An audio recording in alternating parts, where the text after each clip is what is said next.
17वें सवाल में वो कह रहा है कि नाभियां हैं ±3,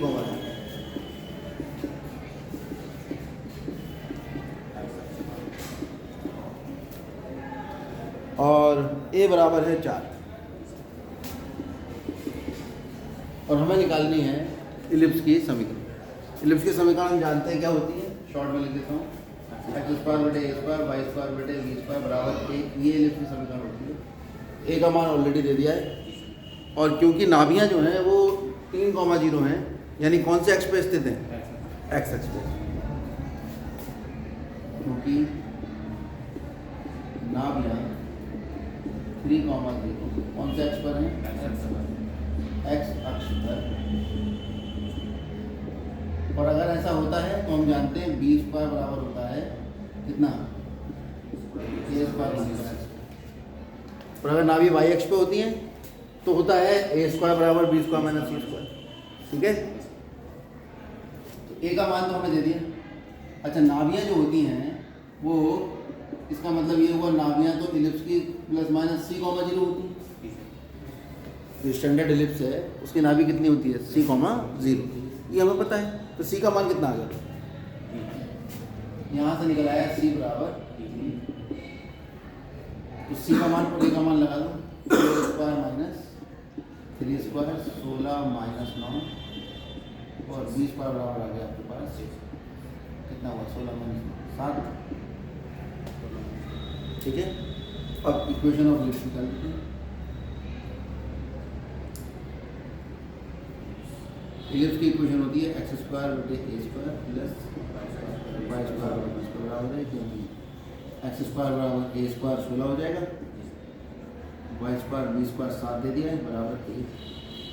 ये आपका, क्योंकि आपको जो इन्फॉर्मेशन दी है उसमें केवल प्रतिबंधों को संतुष्ट करते हुए दीर्घवृत्त का समीकरण ज्ञात करना है और कुछ ज्ञात। फिर देखते हैं हम 20वां सवाल। 20वें में इसने कहा है कि दीर्घ अक्ष एक्स अक्ष,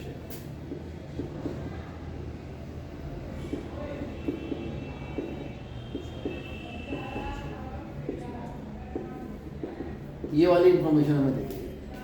उसके अलावा ये जो इलिप्स है वो 4,3 और 6,2 से होके जाता है।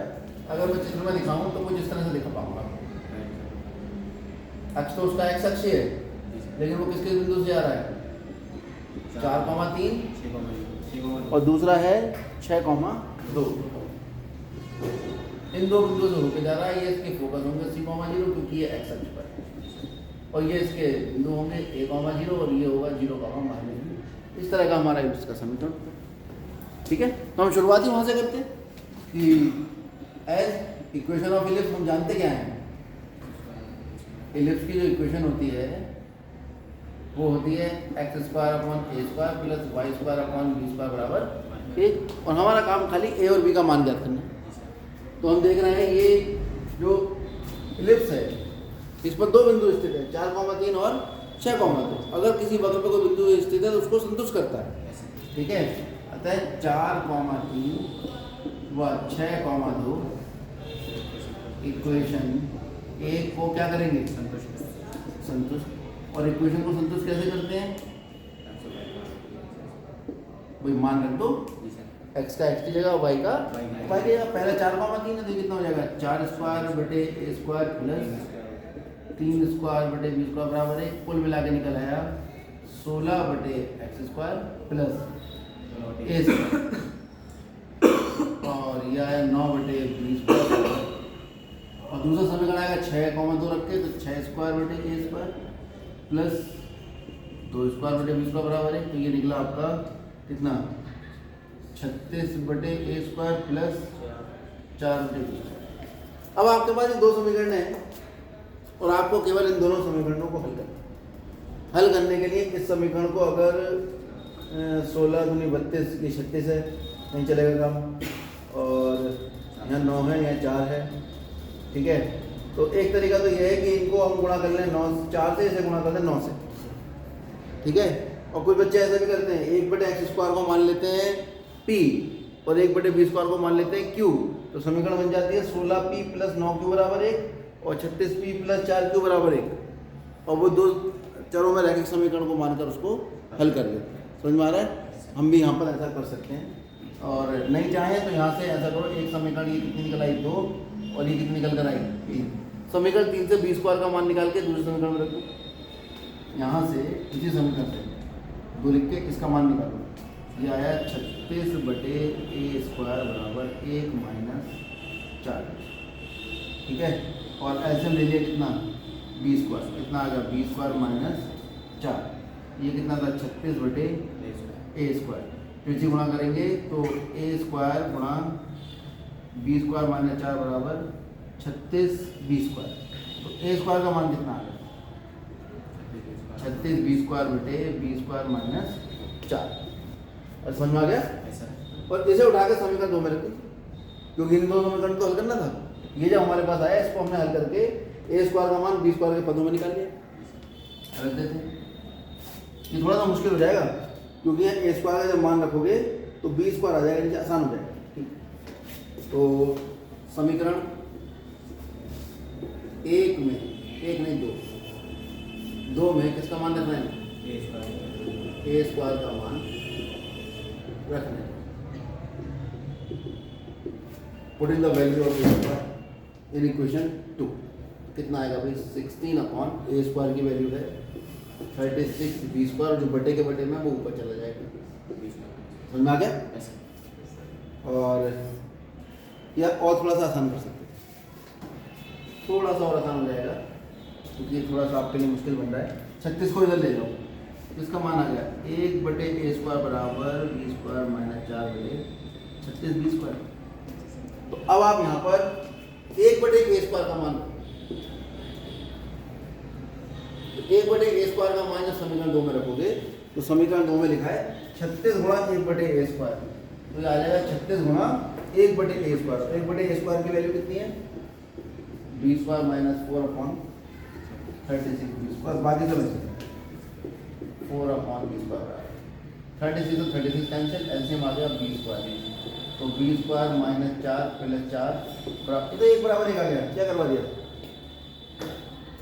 ऐसा तो नहीं होना चाहिए। 36/a² बराबर 1 - b², और 36b², इसे उठा के इसमें रखो ना, 2 में, 1 में कर दिया,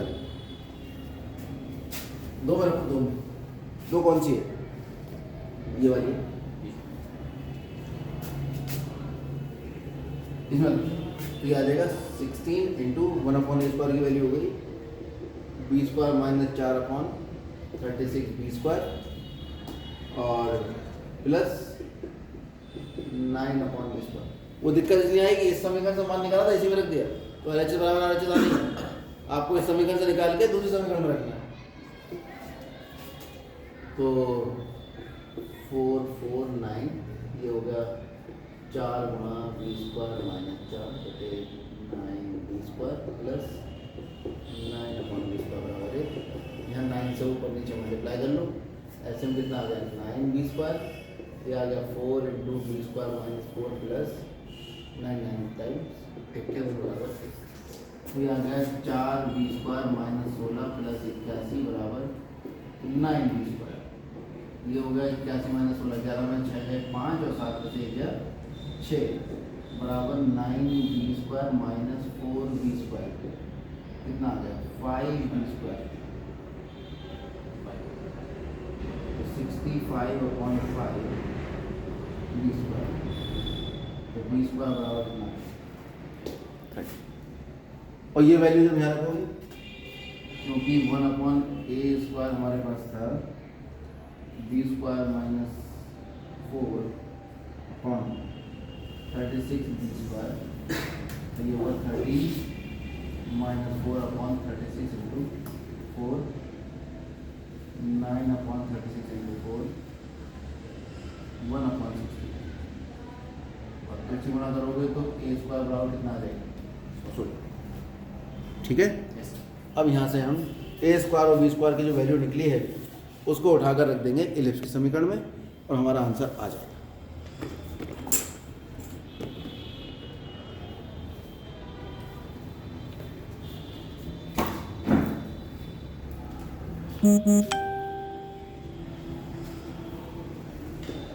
a² तथा b² का मान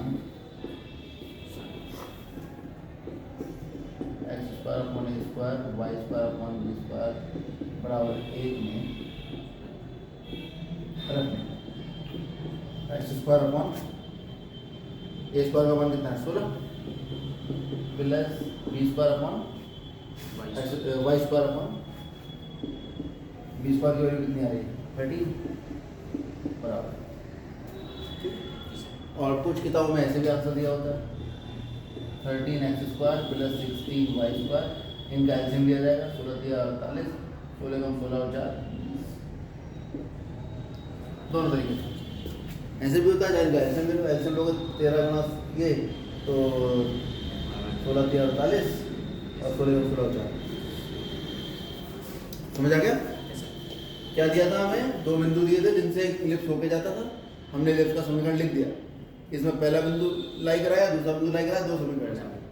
इसमें से चाहे इसमें से ए स्क्वायर का मान निकाल के इसमें रख दो, चाहे हमने ये वाले समीकरण सेलेक्ट किए इसमें 1/a स्क्वायर का मान निकाला, इसको इधर लेगा 36 गुणा कर रहा था, एलसीएम लिया 20 स्क्वायर और 36 गुणा करा, इधर आकर किया बाहर 1/a स्क्वायर का मान उठाकर रख दिया समीकरण 2 को।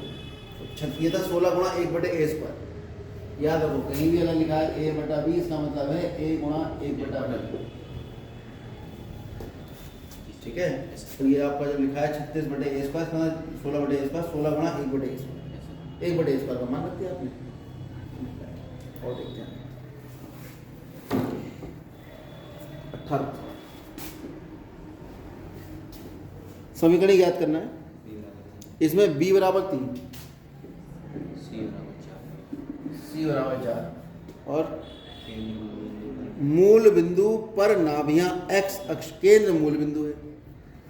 आपको बताने की जरूरत भी नहीं थी वैसे, क्योंकि हमारे कोर्स में ही वही इलिप्स है जिनका केंद्र मूल बिंदु है।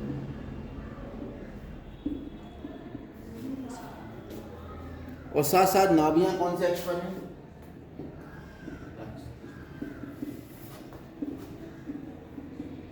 तो ये वाला केस नहीं होगा पहला वाला। नाभियां कौन से अक्ष पे? एक्स अक्ष पे। तो बी स्क्वायर बराबर कितना होगा? ए स्क्वायर माइनस सी स्क्वायर, अर्थात बी स्क्वायर बराबर हुआ ए स्क्वायर माइनस बी का मान दिया है 3 बी स्क्वायर ए स्क्वायर, सी का मान दिया है 4, ये हो गया 9 प्लस 16 बराबर ए स्क्वायर। यहाँ से पता लगा ए स्क्वायर बराबर 25। समझ में आ गया? 25 आ गया। इसको पूरे को एल एच स्क्वायर एच समझ में दिया ए स्क्वायर 25 और खत्म हो गया। ठीक है, क्वेश्चन ऑफ इलिप्स कितनी आएगी?